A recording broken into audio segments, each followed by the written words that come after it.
Hey there, and welcome back to another journey through history designed to ease your mind and help you drift peacefully into sleep.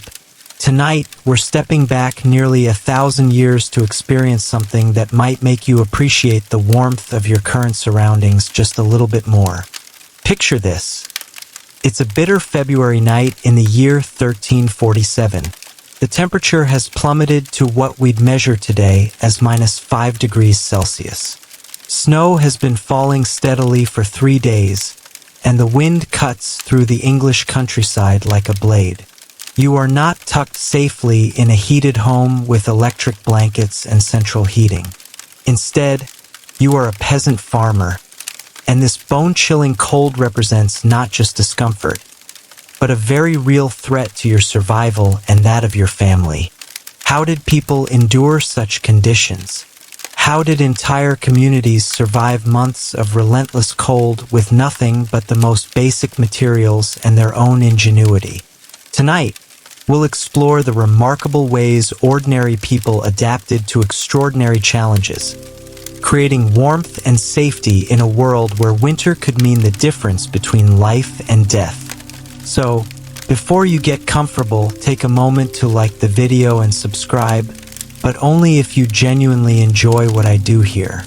And while you are settling in, drop a comment telling me where you're tuning in from and what time it is in your corner of the world.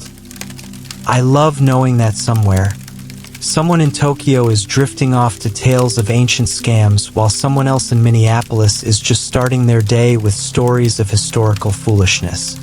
Now, dim the lights, maybe light a candle for that authentic. Settle deep in your pillow tonight, let your breathing deeply of your clean, modern air. Let your muscles release their tension. Let your mind begin to wander. Let the past rise softly around you, like distant smoke on the steps. And let's ease into tonight's journey together. As you settle into comfort, imagine yourself stepping back through the centuries, into a world where the rhythm of this ancient world carry you gently towards sleep.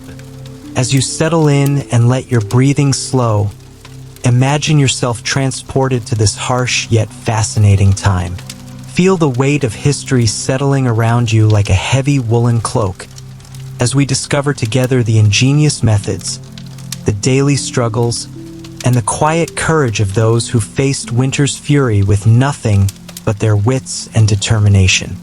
Your modest dwelling is built of wattle and daub, interwoven branches plastered with mud, straw, and animal dung.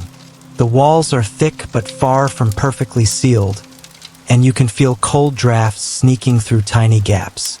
The single room serves as kitchen, living space, and bedroom for your entire family. In the center, a small fire crackles in a simple hearth made of stones, its orange glow dancing across the rough wooden beams overhead. The animals are your lifeline.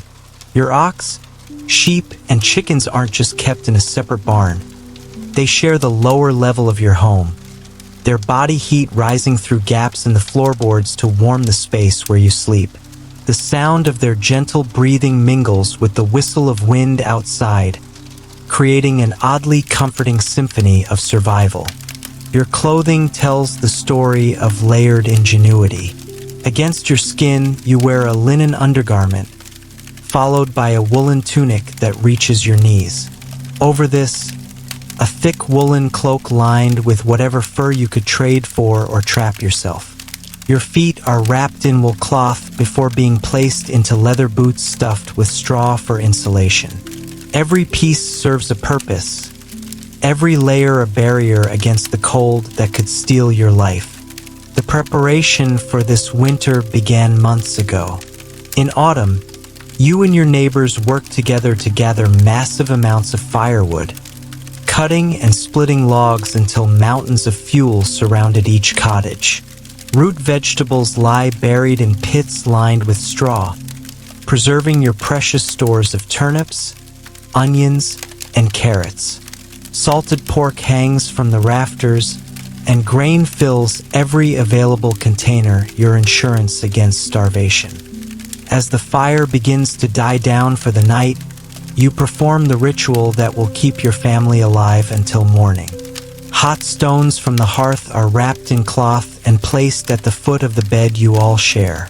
Everyone sleeps together, parents, children, sometimes even elderly relatives, their combined body heat creating a pocket of warmth beneath layers of woolen blankets and animal furs. Outside, the wind continues its relentless howl, but inside this humble shelter, human ingenuity has created a bubble of survival. As sleep begins to take hold, you can rest knowing that for another night, you have outwitted winter's deadly embrace. Let us begin by stepping through the low wooden door of a typical peasant dwelling on that freezing February night. The door creaks on its leather hinges, and immediately you're struck by the contrast between the howling wind outside and the relative shelter within these humble walls.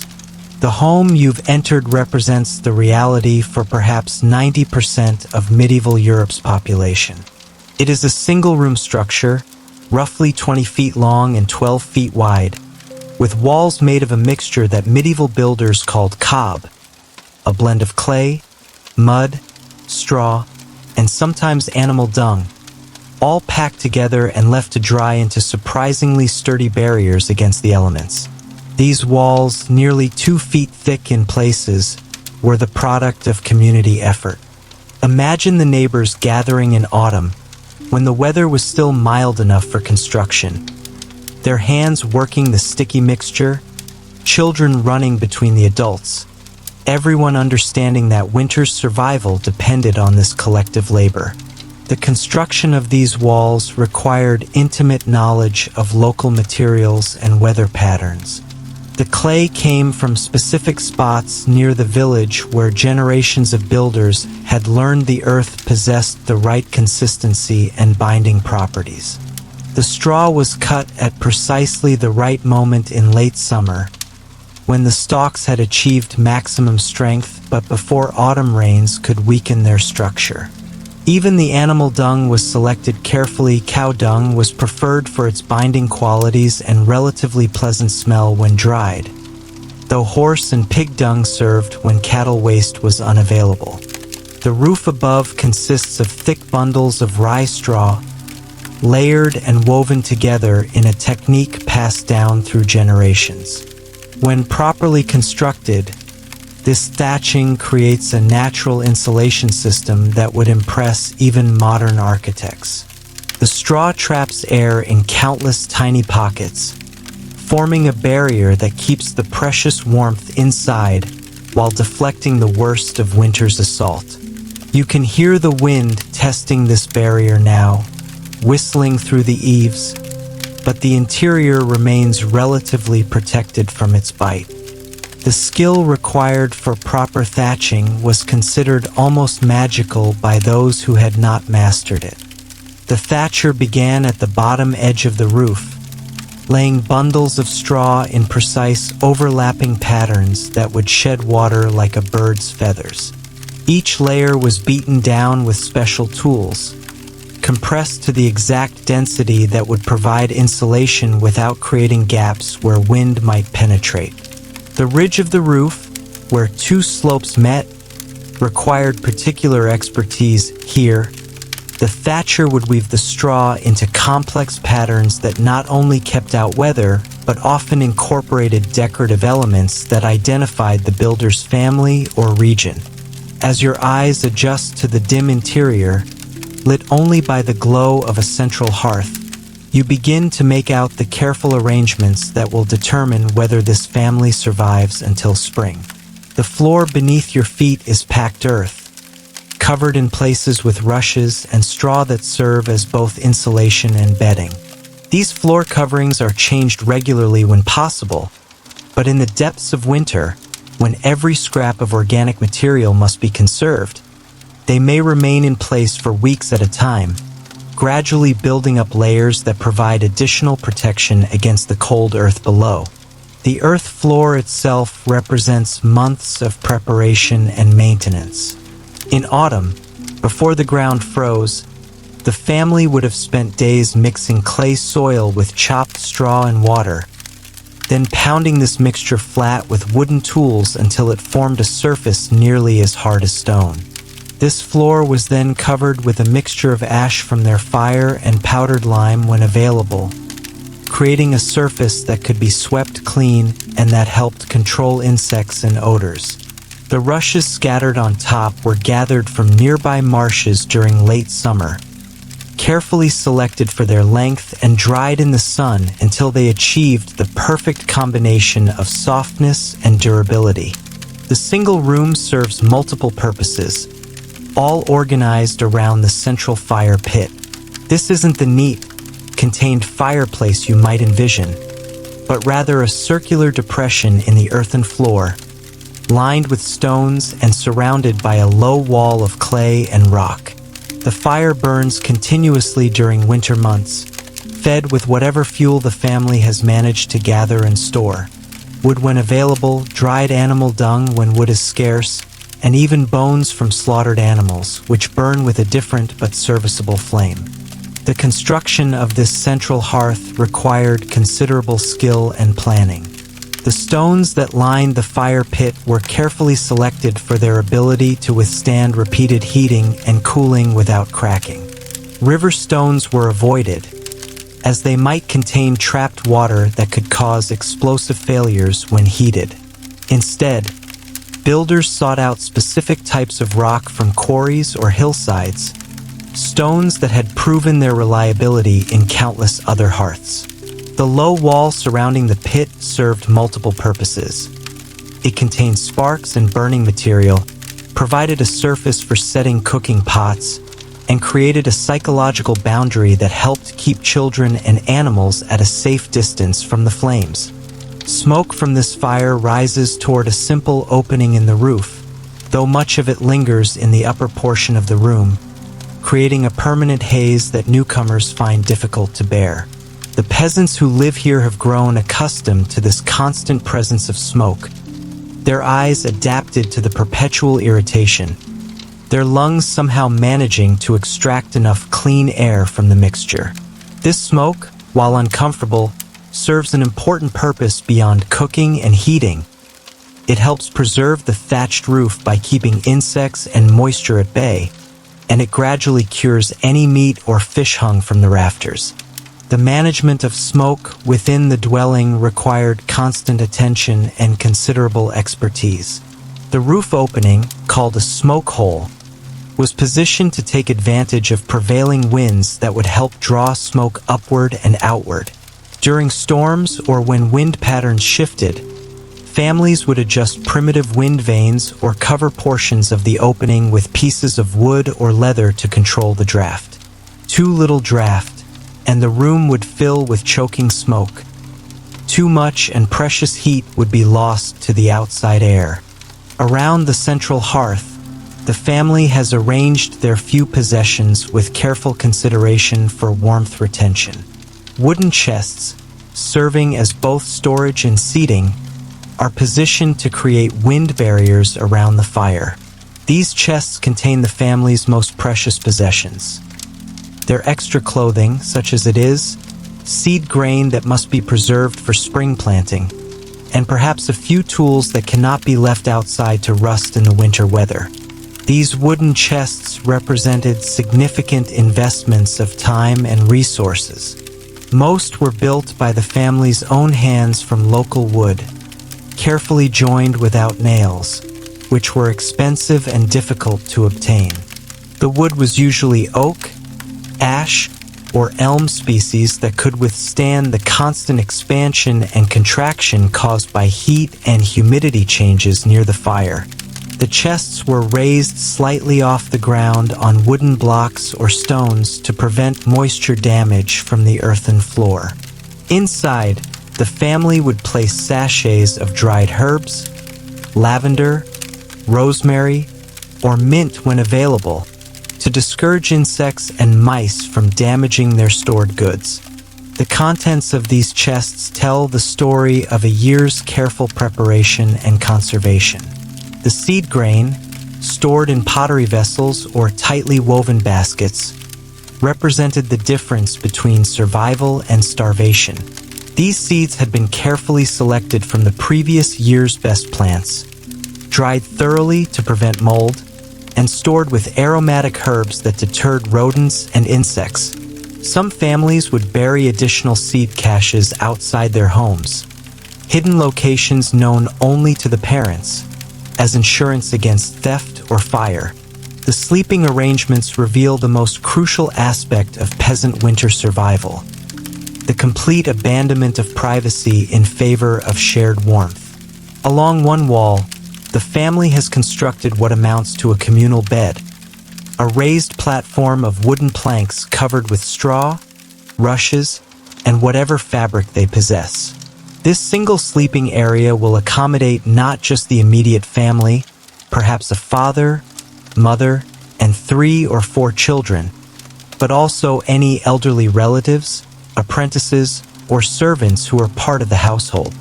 The construction of this communal sleeping platform required careful engineering to support the weight of multiple people while remaining stable throughout the night. The wooden planks were laid across sturdy supports made from tree trunks or large branches, elevated approximately 2 feet off the ground to create an airspace that provided additional insulation from the cold earth below. Gaps between the planks were filled with clay or stuffed with straw to prevent drafts, while the surface was smoothed and sometimes covered with thin layers of bark to create a more comfortable foundation for bedding. Imagine the careful choreography of bedtime in such a dwelling. As the fire is banked for the night, each family member adds their body heat to the collective warmth. The youngest children are placed in the center, surrounded by older siblings and parents. Everyone sleeps fully clothed, with additional layers piled on top of the shared sleeping area. The arrangement might seem cramped or uncomfortable by modern standards, but it represents a time-tested survival strategy that has kept families alive through countless harsh winters. The social dynamics of this shared sleeping arrangement created their own complex patterns of behavior and etiquette. Positions on the communal bed were assigned according to age, health, and family hierarchy, with the warmest spots reserved for the most vulnerable members. The eldest grandmother might sleep closest to the fire, while the strongest adult male might take the position closest to the door, ready to respond to any nighttime emergencies. Pregnant women received preferred positions, as did anyone suffering from illness or injury. The straw that forms the foundation of their bedding deserves particular attention. This isn't simply loose straw scattered about, but carefully prepared bedding that has been dried, cleaned, and arranged to provide maximum insulation. The peasants understand that straw's insulating properties come from the air trapped between its stalks, so they layer it in specific ways to create the most effective barrier against the cold earth below and the freezing air above. Over this foundation, they spread whatever cloth they possess. Rough woolen blankets, sewn together pieces of old clothing, animal skins from livestock that didn't survive previous winters. The preparation of bedding straw began months before winter's arrival. The best straw for bedding came from grain harvests, but not just any straw would suffice. Stalks needed to be cut at the right height, leaving enough length for effective insulation while avoiding the hollow, weaker portions near the ground. This straw was then dried in carefully ventilated spaces, turned regularly to ensure even drying, and stored in ways that prevented mold and insect infestation. The process of refreshing the bedding straw required constant attention throughout the winter months. Used straw, compressed by body weight and contaminated by moisture from breath and perspiration, lost much of its insulating value. When weather permitted, families would take advantage of brief sunny days to air out their bedding, shaking and fluffing the straw to restore its loft and expose it to purifying sunlight and fresh air. As you observe this sleeping arrangement, you begin to understand that warmth in a medieval peasant dwelling isn't just about the fire, it's about every decision, every arrangement, every scrap of material being organized around the single goal of retaining and sharing body heat. Nothing is wasted, nothing is ornamental. Every element of the home serves the fundamental purpose of survival. The family's clothing, too, reflects this total commitment to warmth retention. Unlike the daily costume changes of the wealthy, peasants wear the same basic garments continuously throughout the winter months. The foundation of their winter clothing is a woolen tunic, often made from wool that the family has sheared from their own sheep, spun into thread during the long winter evenings, and woven into cloth on a simple loom. This tunic reaches to mid-thigh for men and to the ankles for women, providing coverage for the body's core where heat loss is most dangerous. The process of creating this essential woolen clothing represented an enormous investment of time and skill that began with the spring lambing season. The family's sheep, if they were fortunate enough to own any, were carefully tended throughout the year with winter clothing needs in mind.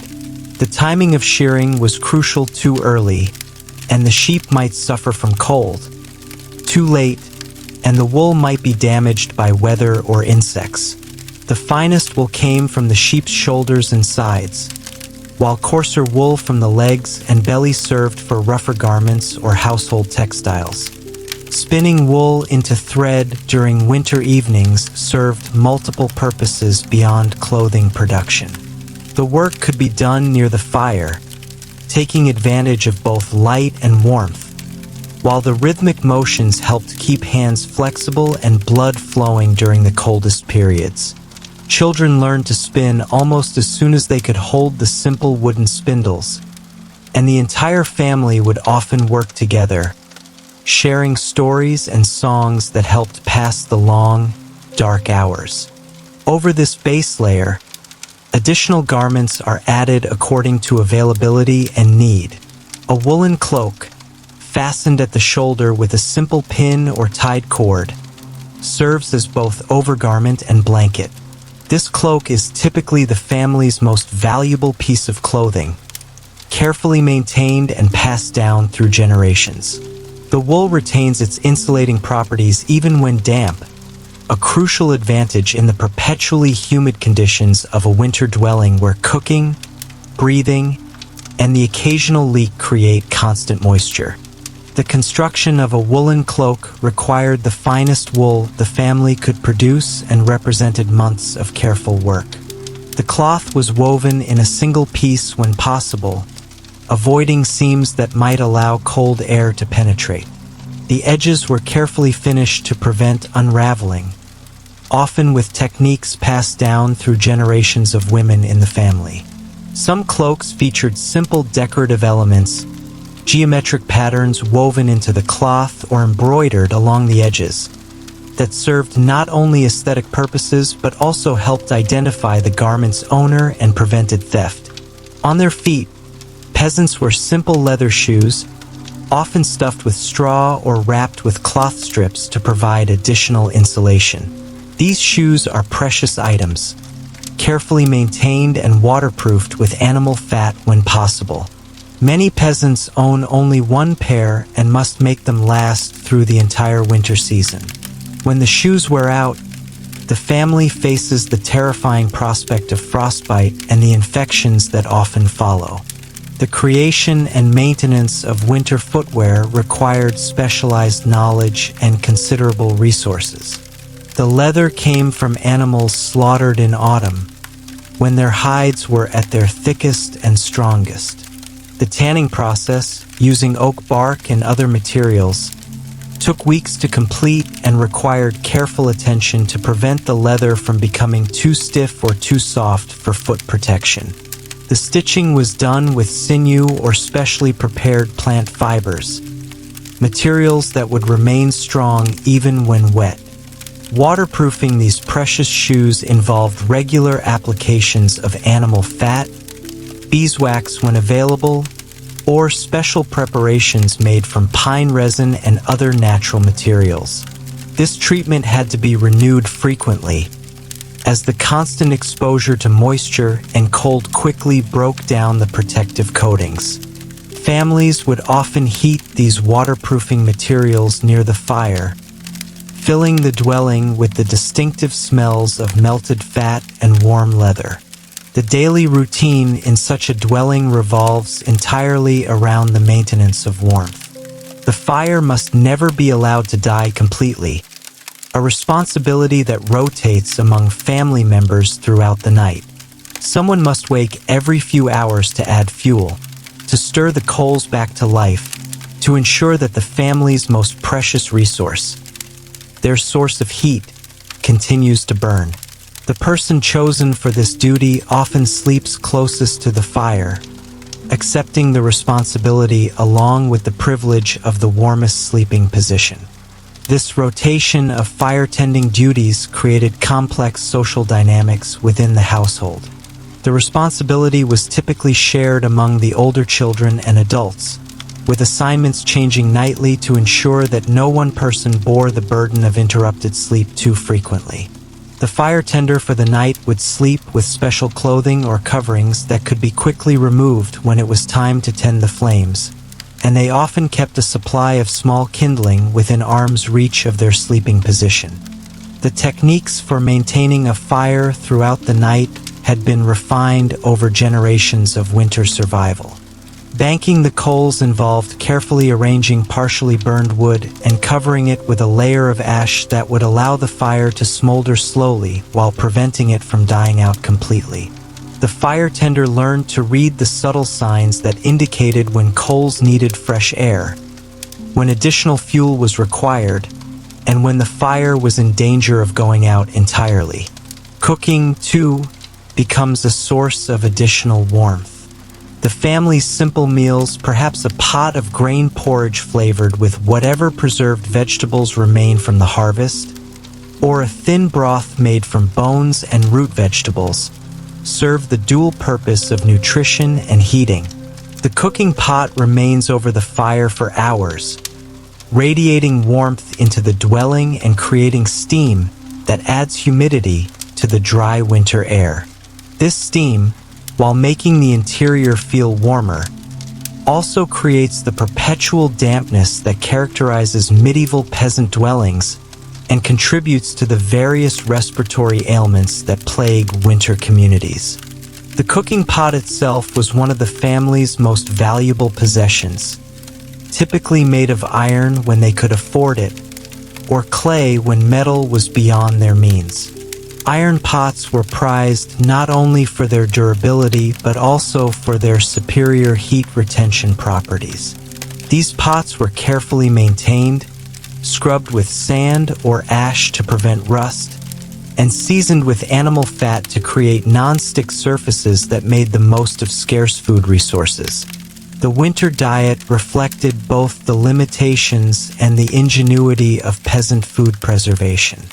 Grain porridge formed the foundation of most meals, made from barley, oats, or rye that had been carefully stored since the autumn harvest. Root vegetables, turnips, parsnips, and onions provided additional nutrition and flavor, while preserved cabbage fermented in wooden barrels added crucial vitamins that helped prevent scurvy and other deficiency diseases. The rhythm of daily life becomes entirely dictated by the cycles of fuel gathering, fire maintenance, and warmth conservation. During brief periods when the weather permits, family members venture outside to gather whatever burnable material they can find. Fallen branches, dried grasses, animal dung from the fields. These expeditions are carefully planned and quickly executed, as exposure to the bitter cold can quickly become dangerous.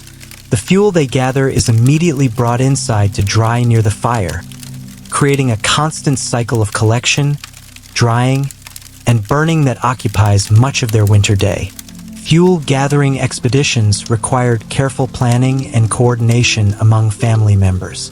The timing depended not only on weather conditions but also on the family's current fuel reserves and the availability of materials in areas near their dwelling. These trips often involved multiple family members working together, some gathering fuel while others stood watch for dangerous animals or hostile neighbors who might compete for the same scarce resources. The variety of materials used for fuel reflected both necessity and intimate knowledge of local resources. Different materials burned at different rates and temperatures, and experienced firekeepers learned to combine various fuels to achieve the desired heating effects. Hardwoods burned longer and hotter but were harder to ignite, while softwoods and dried grasses caught fire easily but burned quickly. Animal dung, when properly dried, provided steady, long-lasting heat with minimal flame, making it ideal for banking fires overnight.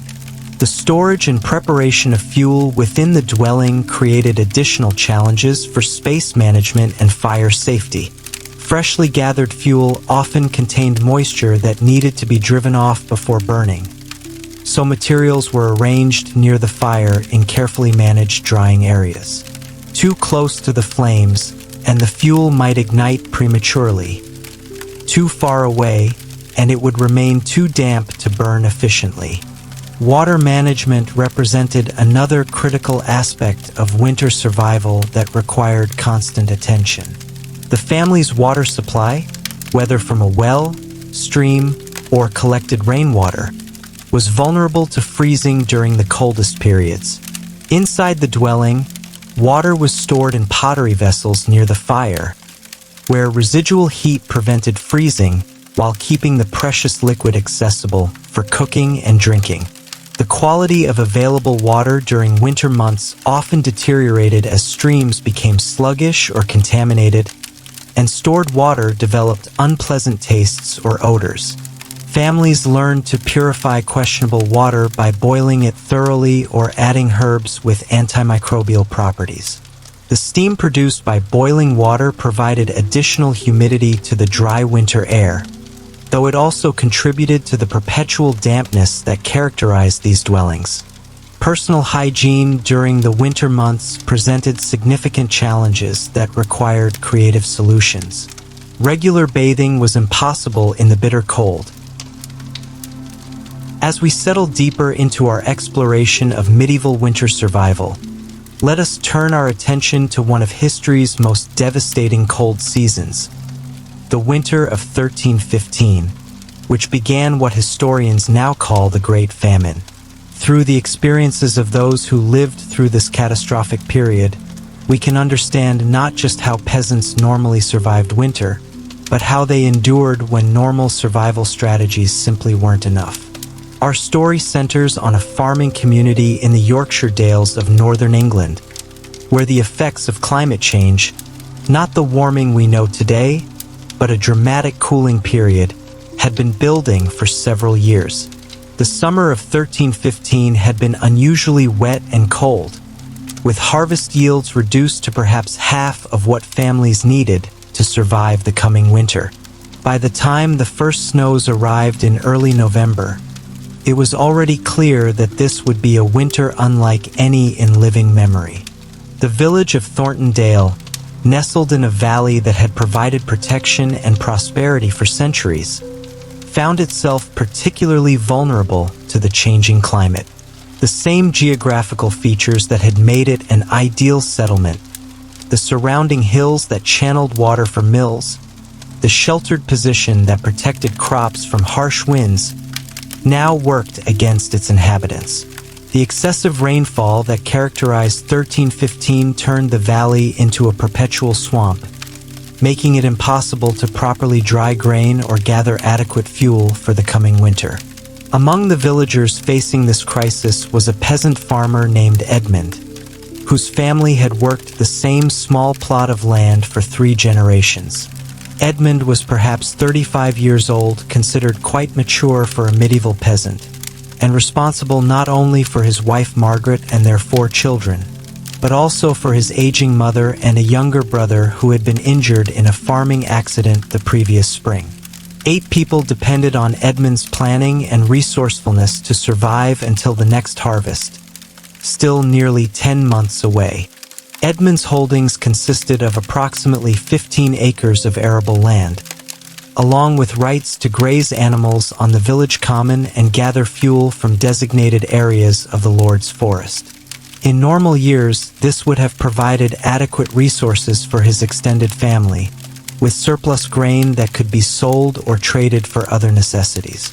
However, the weather of 1315 had reduced his harvest to barely 4 months' worth of grain, leaving his family facing the prospect of 8 months without adequate food.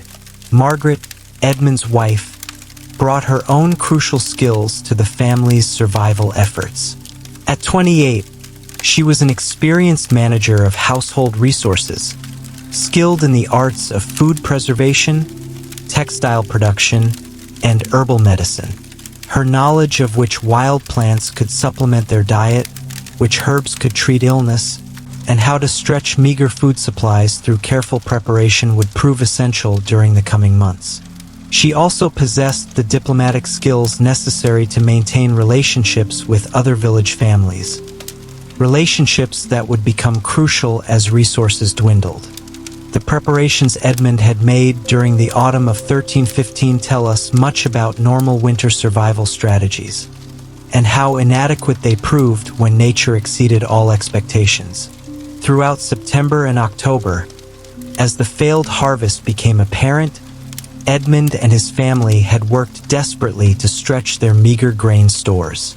They ground acorns and chestnuts to mix with their remaining flour, creating a coarse bread that provided calories but little nourishment. They preserved every scrap of meat from their single pig, carefully salting it and hanging strips to dry in the smoke of their fire. The process of acorn preparation required considerable labor and knowledge. Acorns contain tannic acid, which makes them bitter and potentially harmful if consumed in large quantities. Margaret and the older children spent days leaching the bitter tannins from ground acorns by repeatedly washing them in running water, a process that was both time-consuming and wasteful of precious calories. However, properly prepared acorns could provide substantial nutrition, and in times of crisis, they represented the difference between survival and starvation. Chestnut gathering proved equally challenging in the wet autumn of 1315. The excessive moisture had caused many nuts to rot before they could be collected, and those that remained had to be carefully sorted to remove spoiled specimens that could contaminate entire stores. The family spent countless hours roasting chestnuts over their fire, a process that both preserved them and made them more digestible, though it also consumed precious fuel that would be needed for heating during the winter months. But Edmund's most crucial preparation involved fuel for heating. Understanding that a harsh winter was coming, he had spent every available daylight hour gathering combustible material. He collected fallen branches from the Lord's forest, a practice that was technically illegal but overlooked during times of crisis. He gathered dried grasses, accumulated animal dung from the fields, and even collected bones from previous meals, knowing that everything would need to burn if his family was to survive. The collection of animal dung represented a particularly important survival strategy that required both knowledge and planning. Fresh dung was useless as fuel, requiring weeks of drying before it would burn effectively. Edmund and his family had to locate dried dung from the summer months, often competing with other villagers for the same resources. They learned to identify which types of dung burned best. Cow dung provided steady, long-lasting heat, while horse dung burned hotter but faster, and sheep dung, though less common, produced an excellent fuel when properly dried. The dwelling Edmund shared with his extended family was typical of peasant construction, but larger than the single-room home we explored earlier. Built over several generations, it consisted of 2 connected rooms with a shared central hearth. The main room housed the family's sleeping area and cooking space, while the smaller adjoining rooms served as storage and shelter for their remaining livestock. A few chickens, a goat that still provided occasional milk, and a cow that represented their most valuable possession, The construction of this two-room dwelling represented decades of accumulated labor and investment. The original single room had been built by Edmund's grandfather, using traditional cob construction with walls nearly 3 feet thick. The second room had been added when Edmund's father married, requiring careful integration with the existing structure to maintain structural integrity and heat efficiency. The shared hearth had been enlarged and repositioned to serve both rooms effectively, with carefully constructed channels that directed smoke toward the roof opening while maximizing heat distribution. The storage room contained the family's most precious possessions beyond their livestock. Large pottery vessels held their remaining grain, each covered with wooden lids sealed with clay to prevent moisture and rodent infiltration. Wooden chests contained their extra clothing, tools, and seed grain for the following year's planting. Bundles of preserved vegetables hung from the rafters, along with strips of dried meat and fish that represented months of careful preservation work. As the winter of 1315 deepened, Edmund's careful preparations began to prove insufficient. By late December, with temperatures falling far below normal and snow accumulating to unprecedented depths, the family faced a series of increasingly desperate choices. Their grain stores, stretched with acorns and whatever roots they could dig from the frozen ground, were running dangerously low. The fuel Edmund had so carefully gathered was being consumed faster than anticipated, as the extreme cold required keeping the fire burning larger and longer each day. The severity of the winter of 1315 to 1316 exceeded anything in living memory. Historical records from monasteries and manor houses describe snow that remained on the ground for 4 continuous months, rivers frozen solid, and wildlife dying in massive numbers. The combination of extreme cold and deep snow made it nearly impossible to gather additional fuel or forage for emergency food supplies.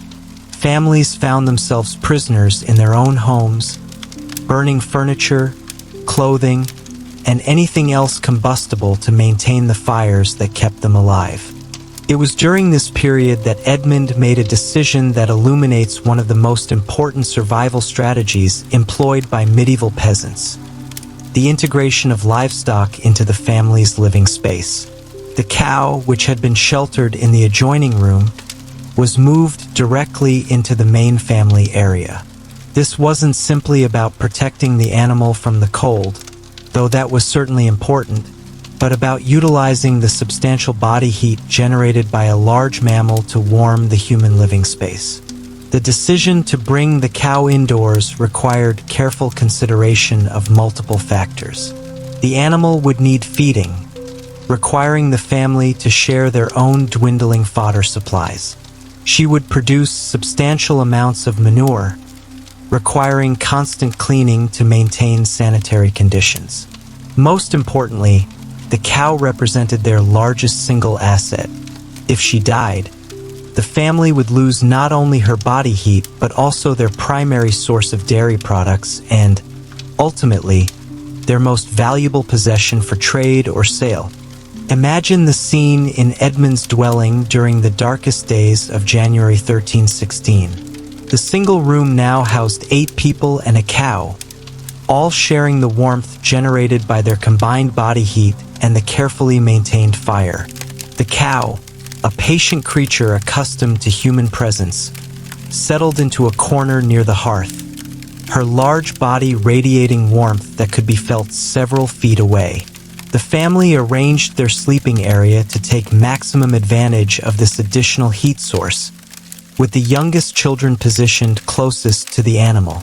The cow's presence transformed the dynamics of the dwelling in unexpected ways. Her breathing added moisture to the air, which helped prevent the family's respiratory passages from drying out in the heated environment, though it also contributed to the constant dampness that characterized winter dwellings. Her steady, rhythmic breathing provided a calming influence during the most stressful periods, and her warm flank became a gathering place where family members would lean against her massive body to absorb heat while working on essential tasks. This arrangement required careful management. The cow needed to be fed, though fodder was nearly as scarce as human food. She needed water, which meant melting snow over the fire and carrying it indoors. The additional manure she produced had to be regularly removed, though it was immediately added to the fuel pile rather than discarded. Most challenging of all, the family had to maintain sanitary conditions in a space that was already crowded beyond comfort. Feeding the cow during the harsh winter required creative solutions and difficult choices. The family's stored hay had been consumed by early January, forcing them to feed her straw from their own bedding and roof thatch. They stripped bark from wooden furniture and tools, providing roughage that the cow could digest even though it offered little nutrition. Margaret learned to prepare gruels from ground grain and root vegetables, feeding the cow precious calories that could have sustained the family for additional days. The goat and chickens received similar treatment, brought into the main living area as the cold intensified. The chickens, while producing little heat individually, were surprisingly effective as foot warmers. Family members would sleep with the birds tucked against their bodies, using their small but constant body heat to prevent frostbite in extremities. The goat, positioned near the sleeping area, provided both warmth and the occasional small amount of milk that could be life-saving for the youngest children. The chickens proved particularly valuable during the coldest nights, when frostbite posed a constant threat to fingers and toes. The family developed a rotation system where the birds were shared among family members, with priority given to the elderly and youngest who were most vulnerable to cold injury. The chickens seemed to understand their role, settling quietly against human bodies and remaining still throughout the night, their small hearts beating rapidly to maintain the body heat that helped keep their human companions alive. Edmund's story during this terrible winter also reveals the community cooperation that was essential for survival. As individual family stores ran low, the village began implementing informal but crucial sharing systems. Families with slightly more grain would share with those facing immediate starvation, understanding that community survival was ultimately individual survival. Fuel gathering became a collective effort, with groups of villagers venturing out together to strip bark from trees, dig for roots, and collect anything that might burn. The village of Thorntondale developed sophisticated systems for managing these cooperative survival efforts. A council of elders, including the village priest and several of the more prosperous farmers, met regularly to assess family needs and organize resource distribution. They established priorities for fuel gathering expeditions, determining which areas of forest could be harvested and how the collected materials would be divided among families based on their size and need. These cooperative systems required delicate negotiation and careful record-keeping. Families that received assistance during the worst periods were expected to reciprocate when possible, creating complex webs of obligation that would extend well beyond the immediate crisis. The village priest played a crucial role in these arrangements, using his moral authority to encourage sharing while maintaining detailed records of who gave what to whom, information that would be essential for post-winter settlements. The dangers of this cooperative system, however, were considerable. Venturing outside in the extreme cold of 1315 to 1316 was literally life-threatening. Frostbite could occur within minutes of exposure, and the deep snow made travel treacherous. Several villagers died during fuel-gathering expeditions, their bodies not found until the spring thaw revealed the tragic cost of winter survival attempts. The death of William the miller in late January illustrated the deadly risks faced by those who ventured outside during the worst weather. William had been part of a fuel-gathering expedition that set out during a brief break in the weather, hoping to collect fallen branches from a grove approximately half a mile from the village. When a sudden blizzard struck, the group became separated in the whiteout conditions.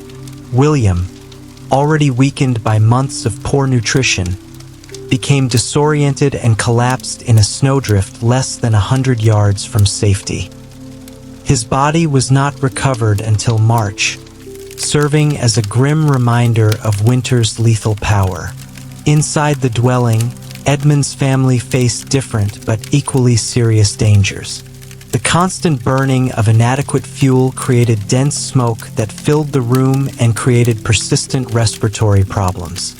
His elderly mother developed a persistent cough that worsened throughout the winter, her lungs struggling with the combination of smoke inhalation and poor nutrition.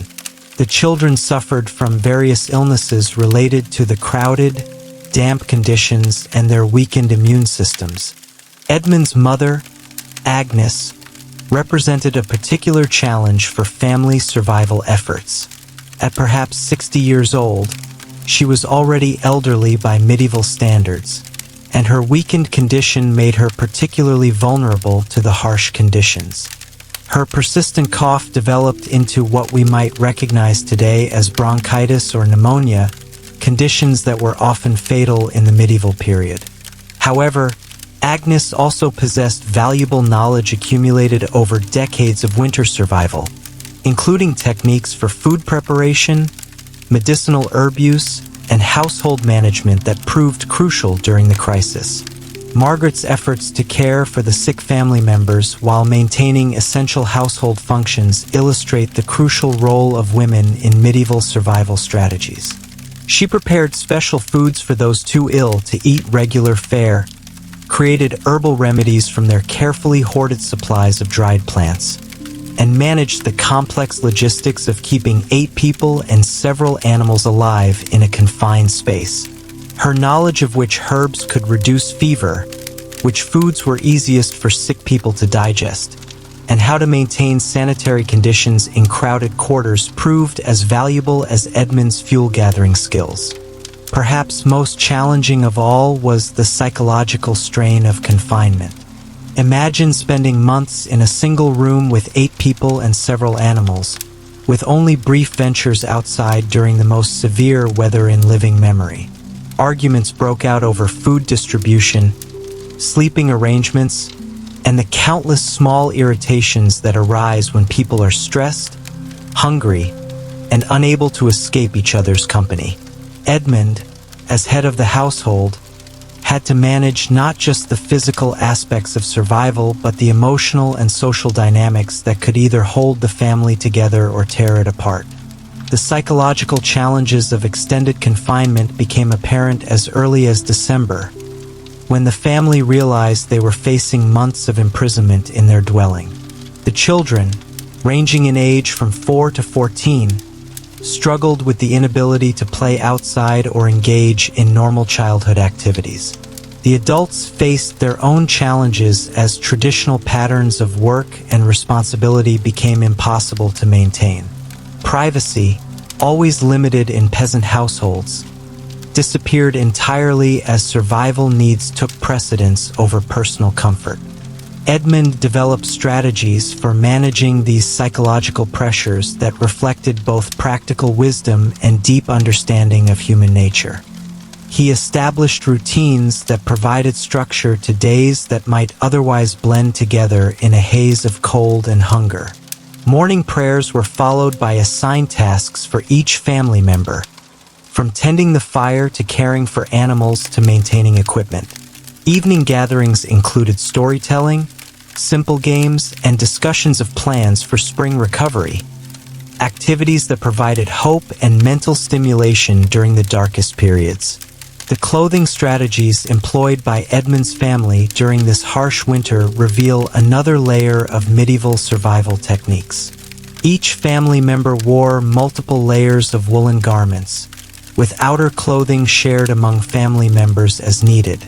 When someone had to venture outside, they would don additional cloaks and wrappings borrowed from others, creating a bulky but essential barrier against the deadly cold. Shoes were stuffed with straw that was changed daily when possible, as wet feet could quickly lead to frostbite and subsequent infection. The management of clothing during the winter crisis required constant attention and creative problem-solving. Garments became worn and damaged from continuous use, requiring frequent mending with precious thread and fabric scraps. The family developed systems for sharing clothing based on immediate need. Whoever had to venture outside received the warmest available garments, while those remaining indoors made do with lighter layers. Children's clothing required particular attention as their smaller bodies lost heat more rapidly than adults. Margaret's skills in textile maintenance proved crucial during the winter months. She spent countless hours by firelight mending tears, reinforcing worn areas, and repurposing damaged garments into useful items. Worn-out tunics became patches for other clothing, while damaged cloaks were converted into additional bedding or animal blankets. Her knowledge of natural dyes and fabric treatments helped maintain the water-resistant properties of their outer garments, extending their effectiveness against winter weather. The family also employed creative methods to maintain warmth during the longest, coldest nights. Heated stones from around the fire were wrapped in cloth and placed at the foot of the sleeping area, providing hours of additional warmth. Clay pots filled with hot coals were carefully positioned around the room to radiate heat, though this practice carried serious risks of carbon monoxide poisoning or accidental fires. The technique of using heated stones required careful selection and handling to avoid dangerous accidents. Edmund learned to choose stones that had been thoroughly dried, as wet or porous stones could explode when heated rapidly. The stones were heated gradually in the fire's coals, then carefully wrapped in multiple layers of cloth to prevent burns while maintaining their heat output. These makeshift heating devices provided localized warmth that was particularly valuable for elderly family members and young children who struggled to maintain adequate body temperature. Hot coal containers represented an even more dangerous but potentially more effective heating method. Clay pots or metal vessels were partially filled with glowing coals from the fire, then carefully positioned around the sleeping area to provide radiant heat. This practice required constant vigilance to prevent accidental fires or carbon monoxide buildup, and family members took turns monitoring these heat sources throughout the night. As winter stretched into its 5th month, Edmund's family was forced to make increasingly desperate choices. They began eating the seed grain that had been saved for spring planting, understanding that this decision might condemn them to another year of famine, but knowing that immediate survival took precedence over future concerns. They consumed their chickens one by one, weighing the immediate nutrition against the loss of heat sources and potential egg production. The decision to consume seed grain represented one of the most agonizing choices faced by medieval peasant families during survival crises. This grain represented not just future food security, but the foundation of their entire economic survival. Without seeds for planting, the family would have no crop the following year, extending their period of starvation indefinitely. However, by February 1316, with family members showing signs of severe malnutrition and no other food sources available, Edmund and Margaret concluded that preserving seed grain was meaningless if the family died before spring planting season. Each chicken consumed represented a complex calculation of immediate versus future benefit. The birds provided several days' worth of meat, but their loss eliminated both a source of body heat and the possibility of egg production that might resume as spring arrived. The family developed criteria for deciding which chickens to slaughter first, choosing older birds that were less likely to survive the winter or resume laying, while attempting to preserve younger, healthier birds for as long as possible. The goat was slaughtered in late February, providing several days of fresh meat but eliminating their last source of milk. The decision to kill the cow, their most valuable possession and most significant heat source, was postponed as long as possible. But by early March, with no other food remaining, even this last resource was sacrificed to keep the family alive. The slaughter of the goat marked a particularly emotional milestone in the family's survival struggle. This animal had provided not only milk for the children but also companionship and warmth during the darkest winter nights. Margaret had formed a particular attachment to the goat, which had been gentle and patient with the children, allowing them to sleep against her warm body during the coldest periods. The decision to kill her for food required the family to overcome emotional bonds that had developed during months of shared survival. The cow's eventual slaughter represented the most difficult decision the family faced during the entire winter. This animal represented their largest single asset, worth more than their dwelling and all their other possessions combined. More immediately, her body heat had been providing crucial warmth that helped keep the entire family alive.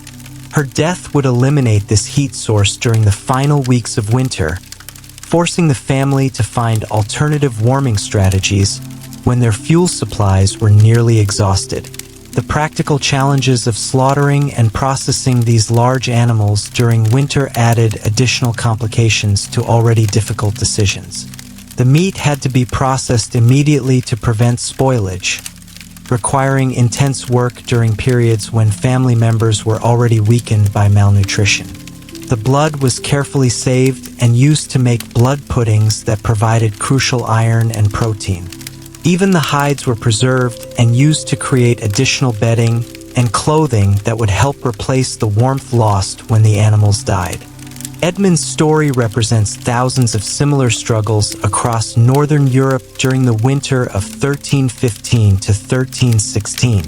Historical records from this period are fragmentary, but we know that perhaps 10 to 15% of the population died during this great famine, with the highest mortality rates occurring during the brutal winter months.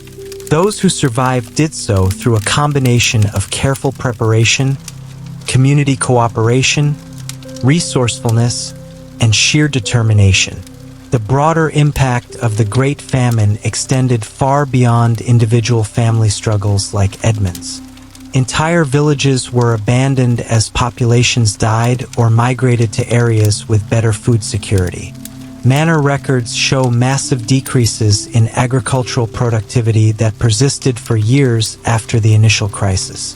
The social and economic structures of medieval society were fundamentally altered by this period of crisis, contributing to longer-term changes that would reshape European civilization. The demographic impact of the winter of 1315 to 1316 was particularly severe among certain vulnerable populations. Elderly individuals like Edmund's mother faced mortality rates approaching 50%, while children under 5 experienced similar levels of death. Pregnant women and nursing mothers faced particular challenges, as malnutrition affected their ability to carry babies to term or produce adequate milk for infant survival. These population losses had lasting effects on village communities, altering family structures and economic relationships for generations.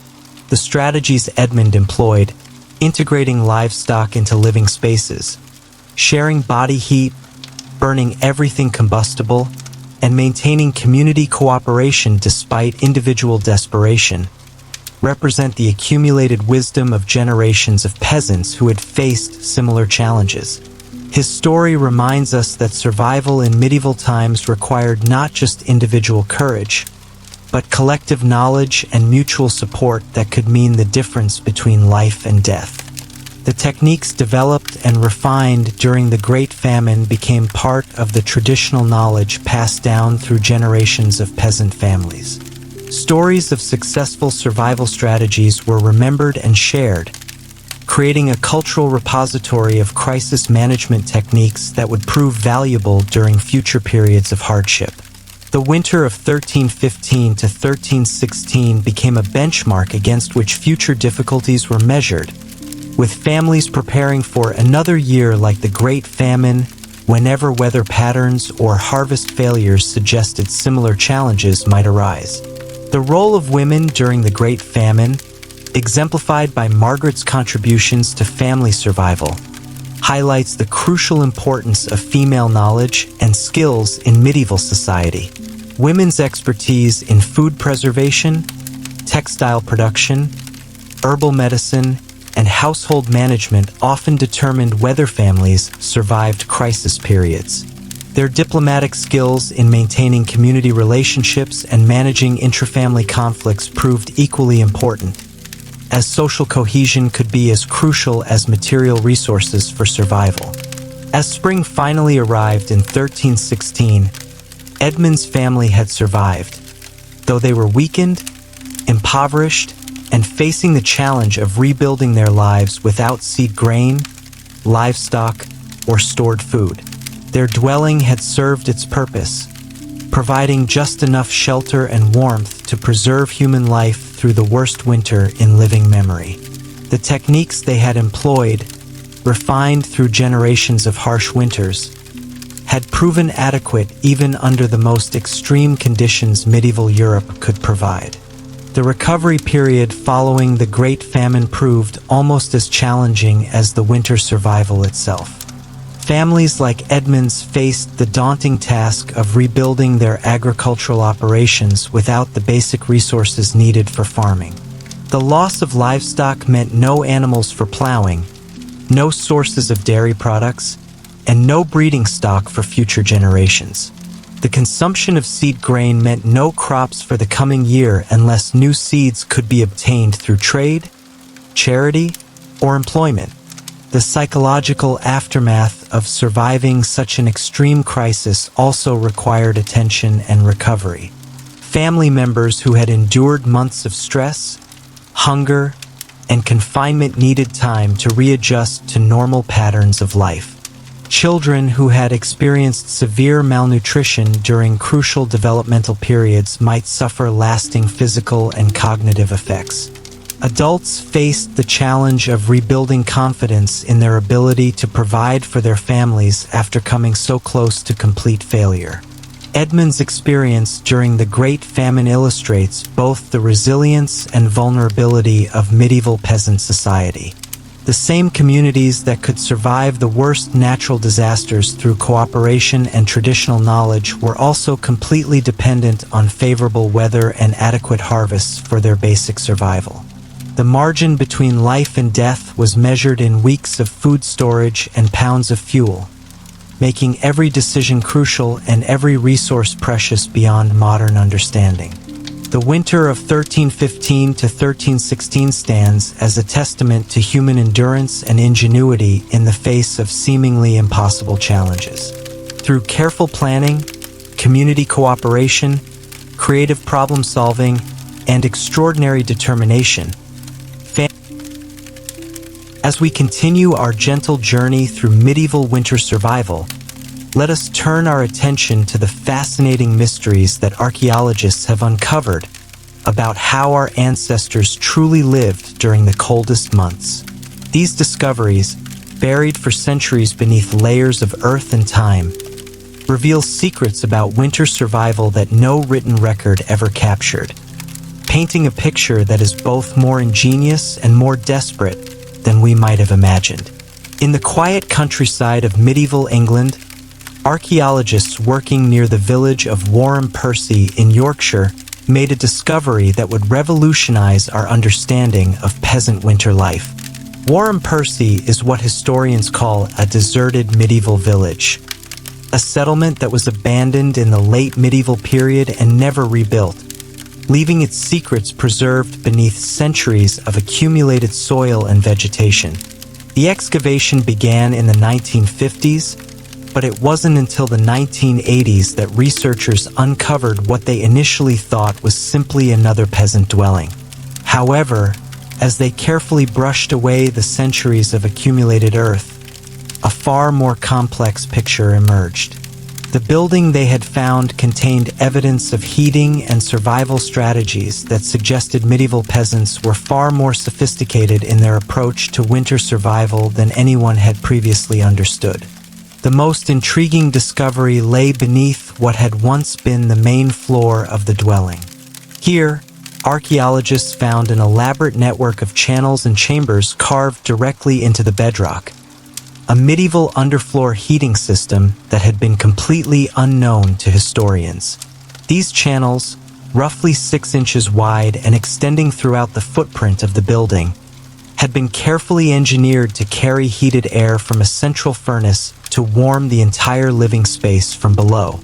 The furnace itself was a marvel of medieval engineering, though it had taken decades of careful excavation to understand how it functioned. Built into a hillside behind the main dwelling, it consisted of a combustion chamber where fuel was burned, connected to the underfloor channels by a series of ceramic pipes.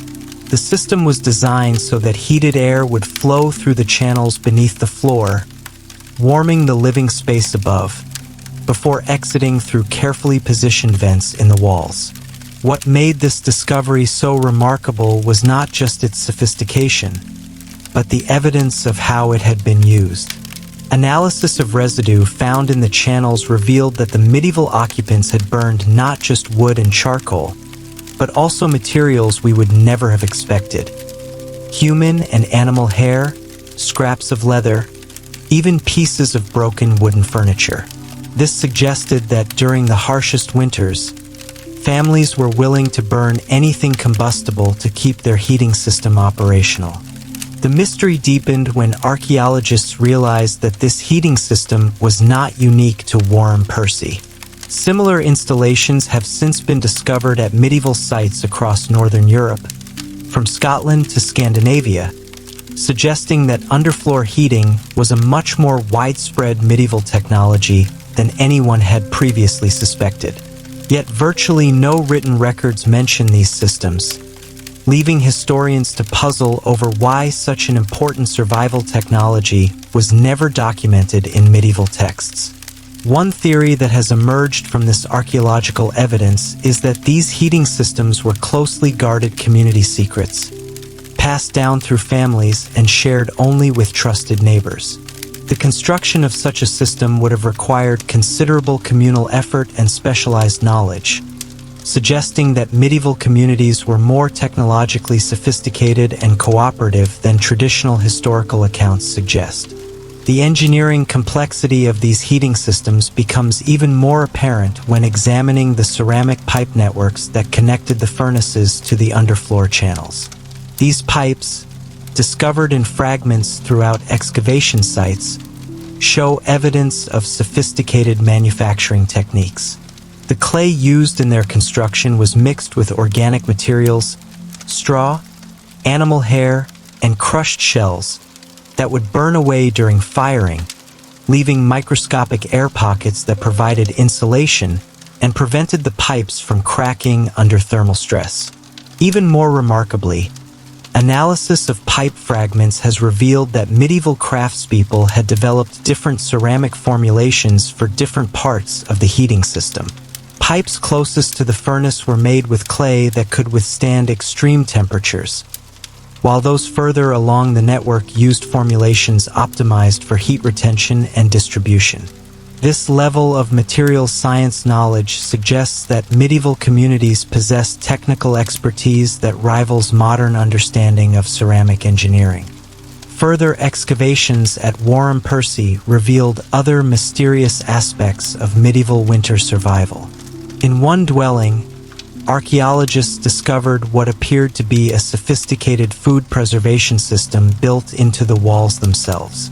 Cavities in the thick cob walls had been lined with clay and filled with grain, creating hidden storage compartments that would have been nearly impossible for raiders or tax collectors to discover. The grain in these compartments showed evidence of having been treated with aromatic herbs, possibly lavender or rosemary, that would have helped preserve it and deterred insects.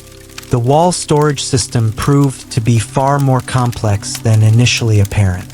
Detailed analysis revealed that the cavities were positioned at different heights within the walls, creating distinct microclimates with varying temperature and humidity levels.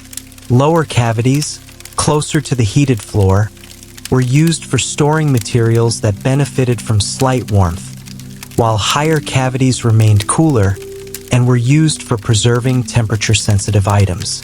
The system effectively turned the dwelling's walls into a sophisticated storage matrix, maximizing the preservation potential of every available space. Archaeological investigation of the clay linings in these wall cavities has revealed another layer of medieval innovation. The clay was not simply applied as a protective barrier, but was formulated with specific additives that created preservation environments tailored to different types of stored materials. Some cavities contained clay mixed with salt, creating natural dehydration chambers perfect for preserving meat and fish. Others used clay mixed with ash from specific plants, creating alkaline environments that prevented spoilage and deterred pests. The archaeological evidence also revealed a practice that no medieval text had ever mentioned: the systematic cultivation of mushrooms within peasant dwellings during winter months. In the darkest corners of several excavated buildings, researchers found evidence of carefully maintained mushroom beds, created using animal manure and organic waste. These indoor mushroom gardens would have provided fresh food during the months when no other vegetation was available, representing a level of agricultural sophistication that historians had never attributed to medieval peasants. The mushroom cultivation systems discovered at these sites show remarkable ingenuity in creating optimal growing conditions within the constraints of medieval dwellings.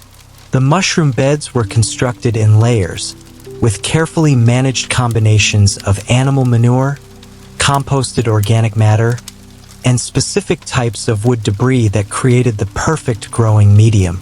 The beds were positioned in areas that received minimal light but maintained consistent temperature and humidity, often near the underfloor heating channels where they could benefit from gentle, consistent warmth. Analysis of residue from these mushroom beds has revealed that medieval cultivators understood the relationship between different types of organic matter and mushroom growth with remarkable precision. They used specific combinations of horse manure for rapid decomposition, cow manure for steady nutrient release, and sheep manure for pH control. The wooden debris was carefully selected from particular tree species: oak for tannins that prevented harmful bacteria, birch for nutrients that encouraged mushroom growth, and pine for antimicrobial properties that kept the growing environment healthy. The sophistication of medieval mushroom cultivation extended to harvesting and processing techniques that maximized nutritional value and storage life. Mushrooms were harvested at specific growth stages and processed using methods that concentrated nutrients while removing potentially harmful compounds. Some mushrooms were dried using the heat from the underfloor heating systems, while others were fermented in controlled environments that created preserved foods with enhanced nutritional profiles. Perhaps most mysteriously, several sites have yielded evidence of what archaeologists have termed winter ritual deposits, carefully arranged collections of objects that were deliberately buried beneath dwelling floors before the onset of cold weather. These deposits typically include iron nails, pieces of pottery, animal bones arranged in specific patterns, and sometimes small personal items like combs or jewelry. The purpose of these ritual deposits remains unclear, but their widespread occurrence suggests they were an important part of medieval winter preparation. Some historians theorize they were magical protections against the dangers of winter, appeals to supernatural forces for warmth, food, and survival. Others suggest they might have been practical emergency caches, valuable items buried for safekeeping during the vulnerable winter months when communities were most susceptible to raids or robbery. The analysis of these mysterious deposits has revealed fascinating details about medieval beliefs and practices. Many contain what appear to be carefully preserved seeds, not the common grains used for food, but exotic seeds that must have been traded from distant regions. Some deposits include pieces of amber or other materials associated with medieval folk magic, suggesting that winter survival involved not just practical preparations but spiritual ones as well. Recent analysis of these ritual deposits using advanced archaeological techniques has revealed layers of meaning that were previously invisible. X-ray imaging of undisturbed deposits shows that objects were arranged according to complex geometric patterns that may have held symbolic significance. Carbon dating of organic materials within the deposits indicates that they were created using items of different ages, suggesting that families may have been collecting and preserving meaningful objects over multiple generations before incorporating them into these winter protection rituals. The geographic distribution of these ritual deposits follows patterns that suggest they were not random folk practices, but part of organized belief systems that spanned large regions. Deposits from sites hundreds of miles apart show remarkable similarities in composition and arrangement, indicating that knowledge about these winter protection rituals was shared across vast distances through networks of communication and cultural exchange that historians are only beginning to understand. Archaeological investigation of medieval refuse deposits, the garbage pits and waste areas associated with winter settlements, has yielded equally intriguing evidence about survival strategies. During harsh winters, communities appear to have systematically recycled organic waste in ways that maximized its utility. Broken pottery was ground up and mixed with clay to create new building materials. Food scraps were composted in carefully managed pits that generated heat through decomposition, creating warm areas around the settlement where people could gather during the coldest periods. The waste management systems revealed by archaeological excavation demonstrate sophisticated understanding of biological processes and their practical applications. Composting pits were constructed with carefully designed drainage systems that prevented anaerobic decomposition while maintaining optimal moisture levels for heat generation. The pits were positioned strategically around settlements to create networks of warm zones that could be accessed through covered walkways, allowing community members to move between heated areas even during the worst weather.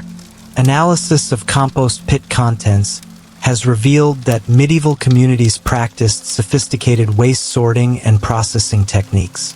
Organic materials were separated by decomposition rate and nutrient content, with fast decomposing materials used to generate immediate heat and slower decomposing materials providing sustained warmth over longer periods. Kitchen scraps were processed to remove materials that might attract pests or create unpleasant odors, while maintaining components that contributed to effective composting. Most surprisingly, analysis of these waste deposits suggests that medieval communities practiced a form of controlled cannibalism during the most desperate winter months. Human bones found in refuse pits show evidence of deliberate processing, cut marks that indicate flesh was removed for consumption, and cracking patterns that suggest bones were broken to extract marrow. These remains are typically found alongside animal bones that show similar processing, suggesting that consuming human flesh during extreme famine was treated as a practical necessity rather than a taboo practice. The archaeological evidence for this practice is found across multiple sites and time periods, indicating that it was a recognized, if rarely discussed, survival strategy. The bones typically show evidence of respectful treatment. They were carefully cleaned and often arranged in patterns that suggest ceremonial handling. This implies that medieval communities had developed cultural frameworks for managing even the most extreme survival measures in ways that preserved social cohesion and human dignity. The evidence for ritualized cannibalism during extreme winter conditions reveals complex social and cultural mechanisms that medieval communities developed to manage survival crises. The human remains show evidence of specific processing techniques that differed from those used on animal bones, suggesting that consuming human flesh involved special procedures and ceremonies that distinguished it from normal food preparation. These practices appear to have been governed by strict social rules about whose remains could be consumed and under what circumstances. Analysis of the spatial distribution of human remains in refused deposits indicates that cannibalism was not random or desperate scavenging, but followed organized patterns that suggest community decision-making and resource allocation. Remains are typically found in central community areas rather than individual dwellings, indicating that the processing and distribution of human flesh was a communal activity rather than something done by individual families in isolation. Recent archaeological work has also uncovered evidence of sophisticated winter clothing technologies that are completely absent from historical records. At a site in Norway, researchers discovered the preserved remains of a medieval winter garment that was far more complex than anything described in contemporary texts. The garment consisted of multiple layers of different materials: wool, linen, fur, and even bird feathers, assembled using techniques that created air pockets for insulation while maintaining flexibility and durability. The construction of this garment revealed that medieval people understood principles of thermal insulation that wouldn't be formally documented by scientists until centuries later. The outer layer was treated with a mixture of beeswax and pine resin that made it nearly waterproof, while inner layers were designed to wick moisture away from the body. Most remarkably, the garment included a hood lined with down feathers that could be sealed almost completely around the face, creating a microclimate that would protect the wearer even in extreme cold. Similar discoveries across northern Europe suggest that medieval winter clothing was far more sophisticated than the simple woolen tunics and cloaks described in historical texts. These archaeological finds reveal a level of technical knowledge about cold weather survival that implies generations of experimentation and refinement, passed down through families and communities in ways that never made it into written records. The technical sophistication of medieval winter clothing becomes even more apparent when examining the construction techniques used to assemble these complex garments. Microscopic analysis of preserved textile fragments reveals stitching methods that created flexible joints and sealed seams while maintaining the integrity of multiple material layers. The threading used was often made from processed animal sinews that provided superior strength and flexibility compared to plant-based threads, and was treated with natural oils that prevented freezing and maintained flexibility in extreme cold. The preservation treatments applied to medieval winter clothing reveal extensive knowledge of chemistry and materials science. Different materials within the same garment were treated with different preservatives and weatherproofing compounds, each optimized for the specific properties and requirements of that material.